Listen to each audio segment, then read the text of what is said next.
a recibir, señores. Él es economista, profesor de Desarrollo Económico, decano de la Facultad de Ciencias Económicas y Sociales de la Universidad Autónoma de Santo Domingo, y recibimos aquí en Levántate, New York, con mucha orgullo que nosotros tengamos al doctor Antonio Siriaco Cruz con nosotros aquí en Levántate, Nueva York. Le damos los buenos días y la bienvenida una vez más. Buenos días a todos allá en Nueva York, a ustedes por invitarme en este prestigioso programa Levántate, Nueva York. Estamos a la disposición. Aquí está conmigo el señor José Rodríguez, el señor Oscar Pérez, y vamos a comenzar de una vez en materia. Doctor, sabemos, nos ha citado aquí con usted los hechos de la reforma fiscal, que es una propuesta que está haciendo el Poder Ejecutivo en la República Dominicana, pero sabemos que la Universidad Autónoma de Santo Domingo ha elaborado una propuesta de reforma fiscal y queremos hablar con usted al respecto, que usted nos cuente si es necesaria una reforma fiscal en este momento en la República Dominicana y cuál es la propuesta que hace la Universidad Autónoma de Santo Domingo. Bueno, en primer lugar, todavía no se conoce la propuesta gubernamental. Sin embargo, la reforma fiscal es una reforma, una propuesta que es definida en la Ley 1-12 sobre Estrategia Nacional de Desarrollo. En su artículo 36 de esa ley se debió hacer una reforma fiscal integral en el año 2013. Se hizo, pero no fue una reforma fiscal, sino una reforma tributaria. Hubo incrementos de tasas y la verdadera reforma se pospuso, que debió haberse aplicado en el año 2015. Sin embargo, el tema electoral en el 2016 no se pudo hacer. En el año 2021, ya saliendo de la pandemia, el gobierno propuso una reforma fiscal, pero todos sabemos que no se puede hacer reforma fiscal en un contexto donde básicamente hay una recesión de la economía. En ese momento se estaba saliendo de una pandemia y yo creo que no estaban las condiciones dadas, ni social, ni política y ni económica, para que en ese momento se aplicara una reforma fiscal. Ya prácticamente en este año 2024, nosotros consideramos que están dadas las condiciones para que se aplique una reforma fiscal integral. Por dos razones. La economía está en una recuperación económica, incluso los pronósticos indican que el año 2024 va a ser mucho mejor que el año 2023.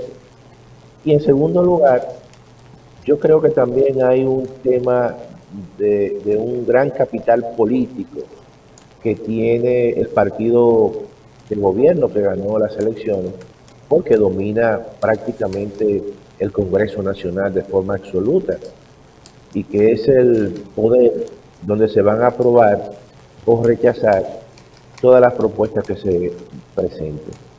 Entonces, en ese sentido, nosotros en la Universidad Autónoma de Santo Domingo, básicamente en la Facultad de Ciencias Económicas y Sociales, hemos elaborado una propuesta que yo creo que es quizás la propuesta que minimiza el coste social, que es lo que nosotros estamos procurando, de que cualquier reforma que se aplique tenga el menor impacto social en los sectores de más bajos ingresos. ¿Por qué yo lo digo? Nuestra propuesta plantea la siguiente consigna: menos evasión y más recaudación para el desarrollo productivo y la cohesión social. ¿Por qué nosotros planteamos esa consigna? Porque gran parte de los problemas que tiene la estructura tributaria en la República Dominicana es que hay un alto nivel de evasión. Y además, ese alto nivel de evasión se expresa en los impuestos que más capacidad de recaudación tiene la economía dominicana, que es el impuesto sobre la renta a los grandes contribuyentes. En segundo lugar, hay otro problema que tiene la economía dominicana, que es la alta tasa de informalidad. Es decir, que hay muchos negocios que son informales. Entonces, eso le quita capacidad para que el Estado dominicano pueda recaudar. Entonces, hay un tema que nosotros también hemos ponderado, y es el hecho que, por ejemplo, cuando se hacen las encuestas, más del 85% de todo el tejido empresarial en la República Dominicana son MIPYMES, es decir, micro, pequeñas y medianas empresas. Y de ese 85%, estamos hablando de 404.000 MIPYMES. De ese total, el 85% prácticamente son informales, es decir, que no están registradas en la Dirección General de Impuestos Internos, no tienen un RNC. Entonces, yo creo que la idea de la propuesta de la UAS es comenzar a formalizar esas empresas para que esas empresas puedan no solamente pagar impuestos moderados, sino también que tengan seguridad social, que puedan tener acceso al crédito, que puedan tener a los programas que tiene el Estado de financiamiento. Es decir, que muchas de esas empresas están fuera de esos beneficios. Además, que esas empresas puedan incluso ser parte de las contrataciones de parte de las obras del Estado. Entonces, en ese sentido, parte la propuesta de la Universidad Autónoma de Santo Domingo. Formalizar empresas, es decir, en ese caso nosotros hemos creado y hemos propuesto una especie de monotributo. Por ejemplo, para que la gente entienda, si usted tiene una pequeña empresa, esa empresa va a pagar un monto fijo. O sea, es decir, mensualmente o trimestralmente o semestralmente se le va a fijar un monto en función de su facturación y que ese monto incorpore también los pagos a la seguridad social, incorpore también pagos al Infotet, más otros pagos. Es decir, que los pequeños contribuyentes tendrán la facilidad de tener un monto fijo, pero además, en la propuesta que hace la Facultad de Ciencias Económicas y Sociales de la UAS, esos pequeños contribuyentes no van a hacer declaración anual, solamente se van a registrar en la DGI y la DGI le va a fijar un monto fijo que puede ser mensual o trimestral o semestral. De manera que le estamos facilitando todo es la parte de el pago de los impuestos, que es un tema bastante difícil en la República Dominicana porque generalmente los contribuyentes sienten que esos procesos son complejos y además tienen que pagar un contador. Ahora, nosotros con ese sistema le evita contratar a algún experto fiscal. Pero además también, en la propuesta de la Facultad de Ciencias Económicas y Sociales, esos pequeños contribuyentes gozarán de beneficios de incorporarse a las compras del Estado, estar en los programas de financiamiento dirigidos a los pequeños empresarios. Es decir, que la propuesta trata de aliviar todo el proceso de estos contribuyentes. Y entonces nosotros en ese sentido estamos diciendo que mientras más contribuyentes estén al sistema, va a mejorar la recaudación sin tener que incrementar tasas impositivas.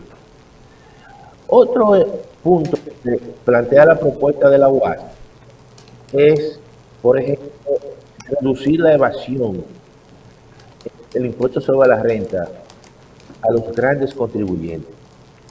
Por ejemplo, ahí se ha demostrado que la mayor evasión está ahí. Estamos hablando de un 62% de evasión que tiene ese impuesto. Y básicamente es en los grandes contribuyentes. Entonces nosotros ahí lo que planteamos es un cambio en el cálculo de ese impuesto.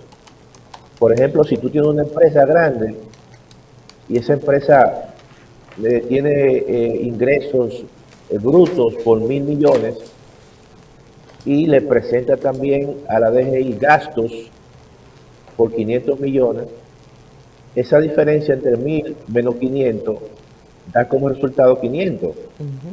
A ese resultado es que se le aplica la tasa impositiva, que es un 27%. Entonces, con esa fórmula de cálculo, hay mucha evasión y hay mucho fraude, porque muchas empresas lo que hacen es que abultan los gastos. Es decir, por ejemplo, muchas actividades que son privadas y personales se le imputan a su empresa y entonces abultan los gastos, y cuando le presentan sus estados financieros a la DGI, sus resultados son mínimos, y entonces evidentemente cuando se le aplica la tasa de un 27% van a pagar poco. Ahora, ¿qué nosotros planteamos para cambiar eso? Que la fórmula de cálculo de ese impuesto no sea por el ingreso neto, sino por el ingreso bruto. En ese ejemplo que yo le puse a ustedes, ya no se va a pagar por 500, sino por los 1.000.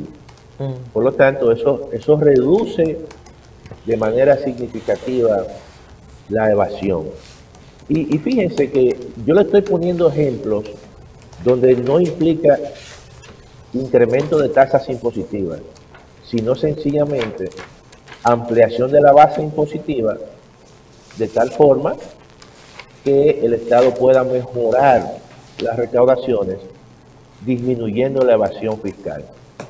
Y un tercer punto que plantea la propuesta de la UAS es que el ITEVIS, la tasa del ITEVIS, que es el impuesto a la transferencia de los bienes y servicios, que en otros países se le llama el IVA, que es el valor agregado, impuesto al valor agregado.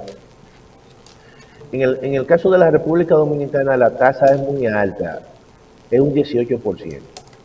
Entonces nosotros planteamos una reducción de la tasa de un 18 a un 14%. Siempre manteniendo que no se le ponga ITEVIS, es decir, que sean exentos de ITEVIS los alimentos, los medicamentos y la educación. De manera que esos tres elementos, nosotros desde el punto de vista de los ingresos, es parte de la propuesta de la Facultad de Ciencias Económicas y Sociales. Ahora, hay también propuestas por parte de la UAS por el lado de mejorar la calidad del gasto. Es decir, hay instituciones en la UAS que están, en el gobierno, que están muy dispersas. Entonces yo creo que se puede hacer ahí una especie de arreglo institucional. Hay ministerios que pueden ser reducidos, y también nosotros establecemos una regla para el caso del endeudamiento, que es un tema importante. Nosotros planteamos que se le ponga un techo, vamos a decir, que todo tipo de endeudamiento sea solamente para inversión pública, exclusivamente para inversión pública. Licenciado Siriaco, muy buena la exposición y el planteamiento que hace la Facultad de Economía de la Universidad Autónoma de Santo Domingo. Pero queremos ir a la parte de la evasión. Siempre se ha denunciado de que hay mucha evasión en la República Dominicana y que ese ha sido uno de los mayores problemas para el encauzamiento de una serie de motivaciones económicas en términos de la recaudación del gobierno. ¿Usted cree que con ese planteamiento que hace la Facultad de Economía de la UAS podría sensibilizar a los sectores que siempre se han opuesto, que siempre han estado manifestando soterradamente su oposición a que se regularice el cobro real de los impuestos, porque son los grandes los que dejan de pagarlo? Evidentemente que la propuesta de nosotros, como dicen, el centro es la evasión. Nosotros estamos planteando precisamente que menos evasión y más recaudación. Y nos estamos concentrando en aquellos puestos donde existe la mayor evasión. En la República Dominicana, los dos impuestos que más recaudaciones le dan al Estado es el ITEVIS y el impuesto sobre la renta. Y en el caso, por ejemplo, del ITEVIS, estamos planteando precisamente una reducción de la tasa como un mecanismo precisamente de tratar de disminuir la evasión. Y en el caso del impuesto sobre la renta, estamos nosotros, ya lo hemos dicho, de cambiar la fórmula de cálculo. Solamente la evasión en la República Dominicana representa el 3.4% del PIB. Estamos hablando de 300.000 millones de pesos, que con eso se reduce prácticamente el déficit que tiene las finanzas públicas. Por lo tanto, nosotros estamos muy de acuerdo donde el gobierno se concentre en el aspecto de la evasión, que es el elemento y el problema más nodal que tiene ese sistema tributario en la República Dominicana. Por lo tanto, esa es parte de la propuesta de nosotros, que está muy concentrada precisamente en la evasión y también en la mejoría de la calidad del gasto. Señor Siriaco, Oscar Pérez de este lado, un placer tenerlo aquí, es un honor. En República Dominicana han habido diversas reformas tributarias y ninguna de ellas ha dado como resultado equilibrar a largo plazo la finanza del Estado debido a la incapacidad del Estado de hacer que se cumplan sus leyes. ¿Es posible tener una reforma tributaria integral, efectiva y que sea viable a largo plazo sin una reestructuración profunda del Estado dominicano, que ha demostrado su incapacidad de ser efectivo en cualquier área de la actividad social y económica de la República Dominicana? Mira, evidentemente que están dadas las condiciones para eso que tú planteas, porque si la República Dominicana no aprovecha esta coyuntura, entonces lo que se va a hacer más de lo mismo. Aquí se han hecho muchas, no reformas fiscales, sino reformas tributarias. Y cuando hablamos de reforma tributaria, lo que estamos hablando es incremento de tasas, incremento de impuestos. Entonces nosotros ahora lo que estamos proponiendo es una reforma profunda, de alto alcance, y que nos permita en la sociedad dominicana no hacer más reformas hasta los próximos 15 o 20 años. Pero hay que aprovechar esta coyuntura. Entonces, en ese sentido, hay que ver las dos caras de la moneda para que la reforma fiscal sea integral. No solamente ver la parte de los tributos, sino también la parte de la calidad del gasto. Por ejemplo, nosotros tenemos un estado que para ser un país de 48.000 kilómetros cuadrados, tenemos una cantidad de instituciones que no incluso se comparan con países como China, por ejemplo. En la República Dominicana, que es una isla pequeñita, y la parte que nos corresponde a nosotros, 48.000 kilómetros cuadrados, tenemos 32 provincias, cuando en China hay 25. Y nosotros, China tiene 9. Rusia tiene 28. Rusia tiene 28. Claro. Y Rusia tiene 28 y Brasil tiene también algo parecido. Y nosotros básicamente cabemos 20 veces, 25 veces en esos países. Entonces, eso, tenemos 159 municipios, 245 distritos municipales. Y todo eso significa gasto público. Todo eso significa tú tener gente ahí, y guardaespaldas, y gastando recursos. Entonces, todo eso hay que irlo simplificando, más los barrilitos que manejan los diputados y los senadores. También tenemos muchas instituciones, muchos programas que están dispersos. Por ejemplo, hay muchos programas sociales, tú lo puedes reunir todo en un solo ministerio, el Ministerio de Bienestar Social o de Desarrollo Social. Entonces, todo eso hay que pensarlo, hay que pensar el Estado dominicano, porque si el Estado quiere hacer una reforma que la gente la pueda legitimar, tiene que también sacrificarse, porque la gente dice, bueno, tú me pides más sacrificio, pero ¿qué tú vas a hacer? Es decir, que esto es de doble vía. Por eso yo digo que están dadas las condiciones para hacer una gran reforma, por el hecho mismo de que el partido de gobierno tiene un gran capital político. Anteriormente se hacían reformas, pero los partidos que estaban en el poder no tenían el dominio absoluto del Congreso, no podían pasar ningún tipo de ley. Todo eso realmente dificultó que en la República Dominicana se pasaran leyes importantes. Ahora, y digo esto porque no solamente la reforma fiscal.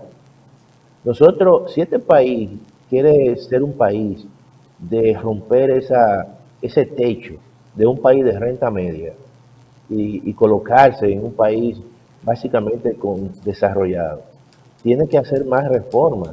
Aquí nosotros tenemos que seguir haciendo reformas a la ley de la seguridad social para darle más cohesión social a la sociedad dominicana.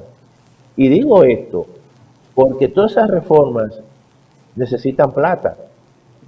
Entonces, por ejemplo, aquí está pendiente la reforma a la ley de la seguridad social. Vámonos al componente de salud.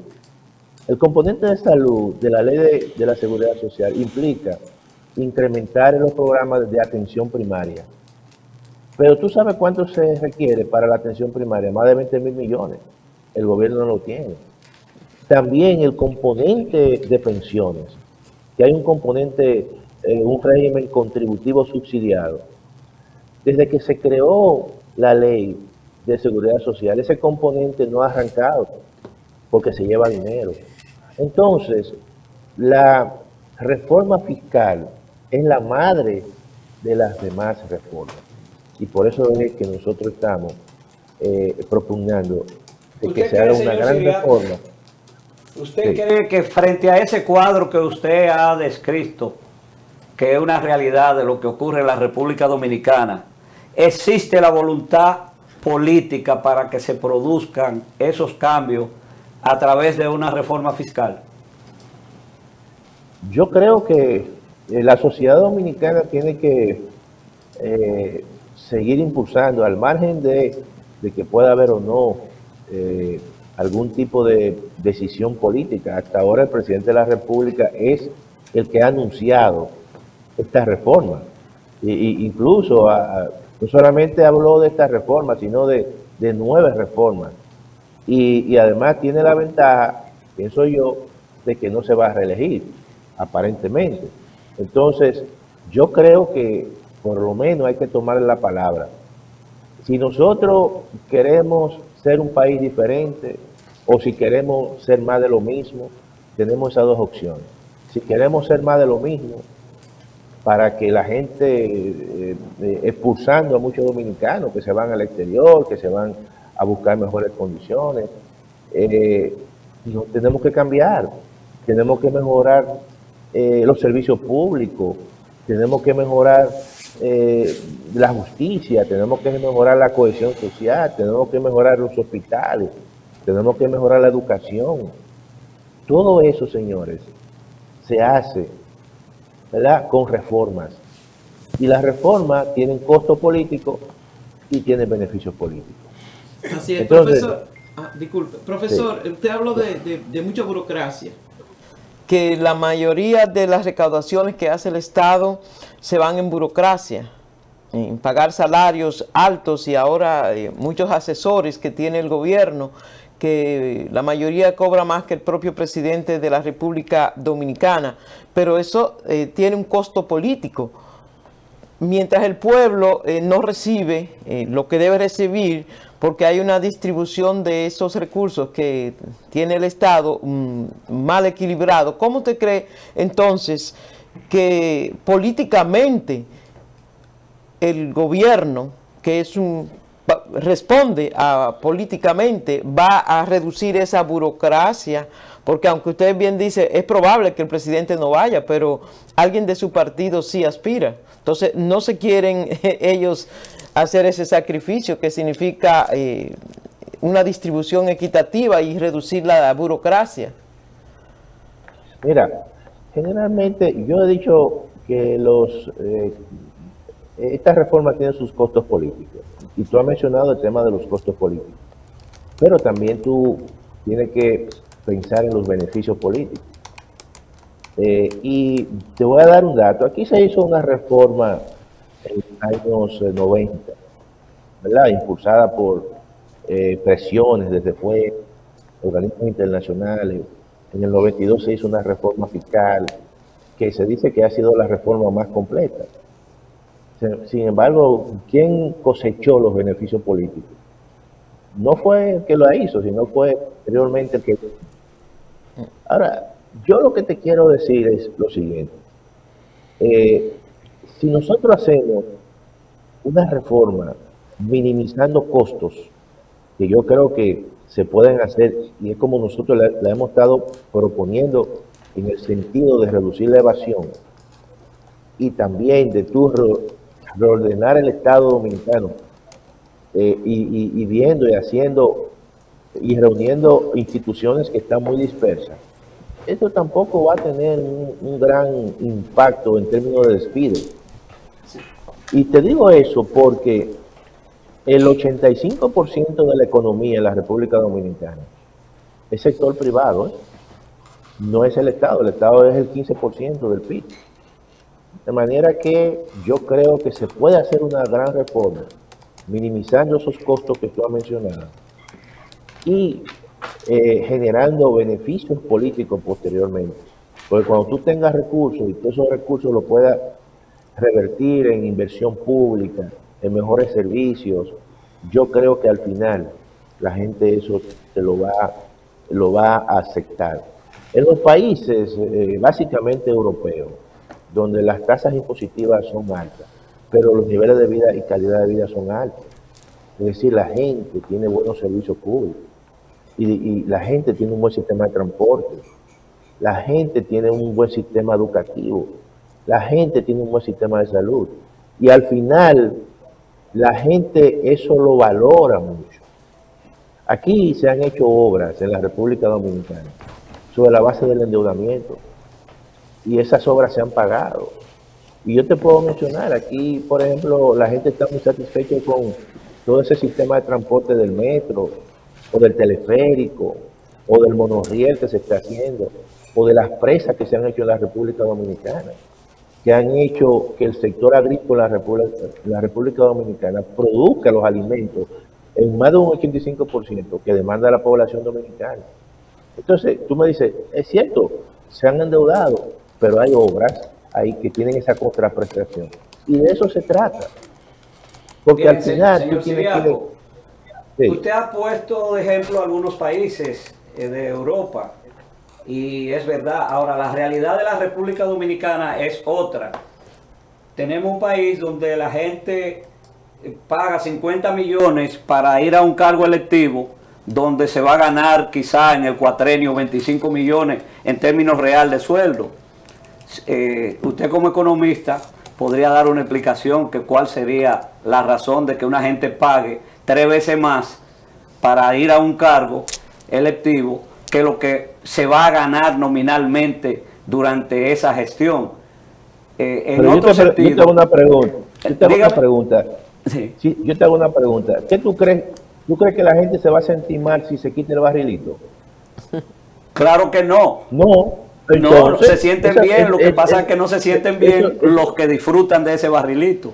No, pero, Bueno, por eso es la minoría. O sea, la gente vota para que alguien gobierne y para que alguien ejecute. Ahora, es lo que yo digo, está dada la oportunidad. Ahora, si usted no lo hace, usted entonces prácticamente va a hacer más de lo mismo. doctor Siriaco, Bloomberg le hizo una entrevista a un empresario alemán hace un par de años y le preguntaba constantemente por qué razón ustedes aceptan un 62% en impuestos sobre la renta. Y la respuesta de él fue la siguiente: yo no quiero ser el único hombre rico en un país de pobres. Está la clase empresarial o las élites económicas en la República Dominicana en una concepción económica parecida a la de ese empresario alemán. Porque la calidad del gasto y la efectividad del Estado, que son cosas que nosotros no tenemos, son elementos imprescindibles para nosotros llegar a ese nivel. ¿Cómo una reforma fiscal podría impulsar la creación de una sociedad mucho más justa cuando un empresario puede decir: yo me siento bien pagando 70% de impuestos sobre la renta, porque eso se convierte en luz para la gente, medicina y cosas por el estilo? ¿Está la República Dominicana a ese nivel? El problema es que no es que está o no está, es que hay que comenzar. Si tú crees que no está, hay que comenzar. O sea, yo soy de lo que creo que nosotros tenemos que ya darle un giro, esté quien esté, porque no podemos seguir así. Si no, entonces estamos condenados prácticamente a estar en el mismo lugar, a no dar saltos realmente importantes. Yo creo que las sociedades no son así, las sociedades son dinámicas y las sociedades van cambiando. La sociedad dominicana de hoy, la sociedad civil de hoy en día es diferente a la de los años 90 y a la de los años 80. Aquí hay una gran cantidad de jóvenes, básicamente de sociedades y de entidades que están impulsando cada vez más cambios y transformaciones a la sociedad dominicana. Los cambios no son de un día para otro. Los cambios son cambios que se dan sociales, que se dan muchas veces de manera paulatina. Otras sociedades asumen cambios que son más, vamos a decir, más disruptivos. Pero en el caso de la sociedad dominicana, ha habido una transformación importante de la sociedad dominicana y de los actores cada vez más. Y eso necesariamente tiene que seguir para presionar desde abajo a la clase política. Y que esa clase política sepa que no tiene un cheque en blanco. Es así. Yo creo que muchas veces nosotros nos tornamos muy pesimistas, pero esas sociedades que han llegado a ese punto han sido sociedades que pasaron por el nivel de nosotros y que precisamente el empoderamiento de sus ciudadanos fue lo que conllevó y ha llevado a que hoy en día tengan ese nivel de vida y de posicionamiento, ¿verdad? y de capacidad institucional. Yo en ese sentido creo que hay que aprovechar esta coyuntura y hay que dar un paso hacia adelante, y creo que si no lo hacen, entonces yo creo que están perdiendo una gran oportunidad. Doctor, el tiempo se nos termina y además sabemos que usted tiene otros compromisos, pero queremos que usted establezca ahora a cuánto asciende la evasión fiscal en sentido general en la República Dominicana. No, la evasión fiscal en la República Dominicana, incluso medida por la Dirección General de Impuestos Internos, sobrepasa los 300 mil millones de pesos. ¿Cuánto? 300 mil millones de pesos. Estamos hablando anual, estamos hablando del 3.4% del PIB. Y eso es de los impuestos básicamente que más se recauda en la República Dominicana. Wow. Pero claramente hay otras filtraciones que en muchos casos, si se cuantifican, eso podría ser un monto mucho mayor. Pero ese es un gran problema que tiene aquí en la República Dominicana y también otras sociedades. Pero yo creo que están dadas las condiciones para atacar eso, para minimizar eso. Exacto. Perdón, profe, esos 300 mil millones de pesos, eso no incluyen lo que deberían haber pagado las empresas minoritarias, pequeñas. El negocio informal. El negocio informal. No, claro, eso no incluye eso. Wow. No incluye eso. Estamos hablando de lo que están registrados. De lo que están registrados. Claro, que son la minoría, que son la minoría de las compañías de República Dominicana. Que son la minoría. Indiscutiblemente que el planteamiento que hace la Facultad de Economía es un planteamiento que produciría una revolución en términos fiscal en la República Dominicana. Ahora, de que se acepte y se haga, vamos a ver. Pero yo creo que, por ejemplo, el planteamiento de la creación del monotributo, nosotros lo hemos planteado, ha tenido una gran acogida. Mira, y te digo lo siguiente, el país de América Latina y el Caribe que tiene la tasa de informalidad más bajita, por debajo del 30%, es Uruguay, y tiene el monotributo. Para los pequeños contribuyentes, que son la gran mayoría. En Argentina, con todos sus problemas, que es donde nace el monotributo, cuando se inicia, 2 años después, se incorporaron casi 2 millones de nuevos pequeños contribuyentes. Entonces, tú lo que a la gente le tiene que tener es una certeza de cuánto va a pagar. Porque si yo tengo un colmado y tú le dices a ese colmadero que va a pagar mensualmente 20 mil pesos o cada 2 meses 20 mil pesos, ya él lo sabe. Y ya él no tiene que contratar un contador o un asesor fiscal. Entonces tú le estás simplificando todo el sistema. Y además que tú le digas a él, mira, tú vas a estar en un programa de financiamiento por parte de, no sé, de Promipyme o del Banco de Reserva, o tú vas a formar parte de las compras públicas.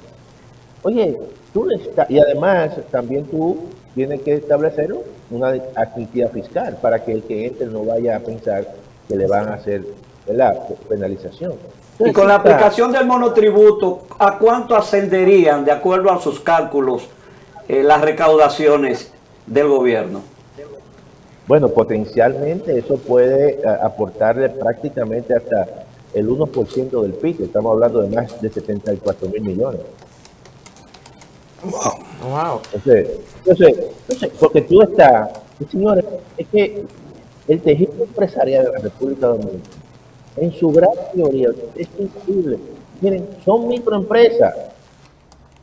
De esas MIPYME, el 90% son microempresas. Y estamos hablando que una microempresa es un establecimiento comercial que tiene entre 1 y 10 personas. Empleados. Entonces, ¿y ustedes saben cuánto es la gran empresa aquí en este país? Es 1.2%. Y ahí es donde está la gran evasión. Definitivamente. Entonces, con esa propuesta, nosotros estamos tratando de incorporar más gente, dándole facilidades. Exacto. Porque tú no puedes con el garrote, ¿verdad?, y la fuerza incorporar a la gente, porque es todo lo contrario que va a ocurrir. Profesor, el tiempo se nos termina. Lamentablemente, agradecer su participación el día de hoy en Levántate New York y dejar abierta la posibilidad de volver a estar con nosotros en otra ocasión. Siempre a la disposición y cuando ustedes gusten. Que tenga feliz resto del día. Muchísimas gracias al profesor Antonio Siriaco, decano de la Facultad de Economía y Sociales de la Universidad Autónoma de Santo Domingo. Muchas gracias al profesor. Ahora vamos a ver, señores, cómo andan las noticias locales con Rafael Díaz.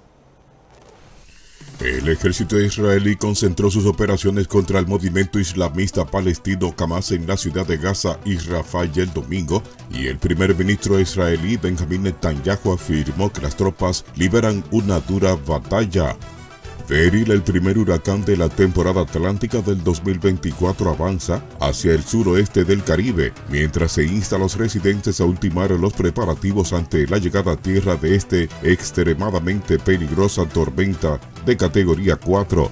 Un tribunal de Panamá absolvió a 24 personas imputadas por blanqueo de capitales relacionadas con el extinto bufete panameño Mossack Fonseca, epicentro del escándalo internacional de los Panama Papers que estalló en el 2016.